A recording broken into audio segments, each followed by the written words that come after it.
जय माता दी दोस्तों। साल भर हरे रहने वाले प्लांट्स आउटडोर जो जिनकी एक भी पत्ता नहीं झड़ता है वो प्लांट्स आज आपके साथ शेयर करूंगी। तो सबसे पहले आता है ये बीपिंग फिग। इसको जो है इसकी जो पत्तियां होती हैं आंसू की तरह होती हैं, इसलिए इसे बीपिंग फिग के नाम से जाना जाता है। ये इसको पांडा टोपियारी भी बोलते हैं। टोपियारी शेप में इसको हम बना सकते हैं। और आपने देखा होगा ये ऑफिस में ज्यादातर पार्क वगैरह में रोड साइड ये लगे होते हैं, क्योंकि ये साल भर हरे भरे रहते हैं।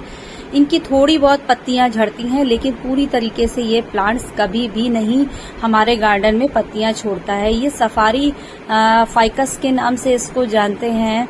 ये सब फाइकस की तमामों वैरायटियां हैं, जिसमें मेरे पास जो वैरायटी है उनके बारे में मेरा जो एक्सपीरियंस है वो आपके साथ शेयर करूंगी। तो इनको 25 डिग्री से 45 डिग्री तक ये टेम्परेचर आसानी से सहन कर लेते हैं और पूरे साल भर एवरग्रीन रहते हैं आपके गार्डन में। तो आउटडोर में जो प्लांट एवरग्रीन रहते हैं उनके बारे में सिर्फ आज डिस्कस करूंगी। प्लांट्स तो बहुत सारे होते हैं। इसे जिंजेक फाइकस कहते हैं। इसमें क्या करते हैं कि लोग डेकोरेशन के लिए इसको बोनसाई शेप में बनाने की कोशिश करते हैं। सभी तरह के जो प्लांट्स होते हैं फाइकस के, वो किसी भी शेप में आप उनका टोपियारी बना सकते हैं और बोनसाई के लिए यूज कर सकते हैं। फाइकस को धूप की कोई भी चिंता नहीं होती है कि इसे धूप से हटाना पड़ेगा। हाँ, ये थोड़ा सा डेलिकेटेड प्लांट होता है। थोड़ा सा 3-4 घंटे 5 घंटे तो सहन कर सकता है, उसके बाद की धूप को सहन नहीं कर पाता है, तो थोड़ा सा पत्तियां जो होती है पीली पड़ने लगती है। इसके बाद ये आता है मेरा साइप्रस प्लांट। इसको साइप्रस बोलते हैं। ये भी हमेशा आपके गार्डन में सदाबहार बना रहता है, कोई लीव्स नहीं छोड़ता है। इसमें पानी की रिक्वायरमेंट ज्यादा होती है। ज्यादा का मतलब है कि आप वाटरिंग जो है दिन एक बार तो करें ही, अगर आपने कोई ग्रीन शेड गर्मियों में लगा रखा है, नहीं तो आपको 2 बार वाटरिंग करने की आवश्यकता पड़ेगी। ज्यादा कुछ नहीं मांगता है ये प्लांट्स। साल में 2 से 3 बार इसे अच्छी खाद प्रोवाइड कर दें। जाड़े में जो जाड़े में आपका जो सरसों की खली होता है, बोन मील होता है, वो सब इसे दे दें। और गर्मियों में आप सीवीड फर्टिलाइजर दे सकते हैं। इसके अलावा वर्मी कंपोस्ट दे सकते हैं। बहुत तेज गर्मी में किसी भी खाद का उपयोग किसी भी पौधे पे ना करें तो ज्यादा अच्छा रहता है। लिक्विड फर्टिलाइजर के रूप में आप कोई भी खाद दे सकते हैं। बरसात में आपको वो भी प्रयोग नहीं करना है। साइप्रस की मेरे पास 2 वैरायटी हैं। हमेशा एवरग्रीन रहता है, कुछ नहीं मांगता है, इसकी कोई केयर नहीं है और बहुत तेज धूप को भी आसानी से सहन कर लेता है ये पौधा। इसलिए आप डेकोरेशन में इसे अपने गार्डन में कहीं भी रख सकते हैं। आप छाया वाली जगह पे भी रख सकते हैं, धूप में भी रख सकते हैं। हर जगह ये पौधा आसानी से चल जाता है। इसके बाद हमारा ये आता है basket plant, crassula plant. Shahrukh plant इसलिए इसे बोलते हैं क्योंकि इसकी जो टहनियां होती हैं, जो डंडियां होती हैं, या जो कहें इसके पैर, वो बहुत अच्छे से फैल जाते हैं। और ये प्लांट जो होता है वो पानी की रिक्वायरमेंट इसमें कम होती है, इसलिए एक ही बार पानी हमेशा अपने गार्डन में डालें। अगर आपका पौधा थोड़ा सा नेट के नीचे रखा है, सेमी शेड में रखा है, हैंगिंग बास्केट में इसकी जो खूबसूरती निखर के आती है। देखिए ये जो पैर टाइप के निकले हैं इसी को ही बोलते हैं, इसलिए इसको शाहरुख प्लांट बोलते हैं।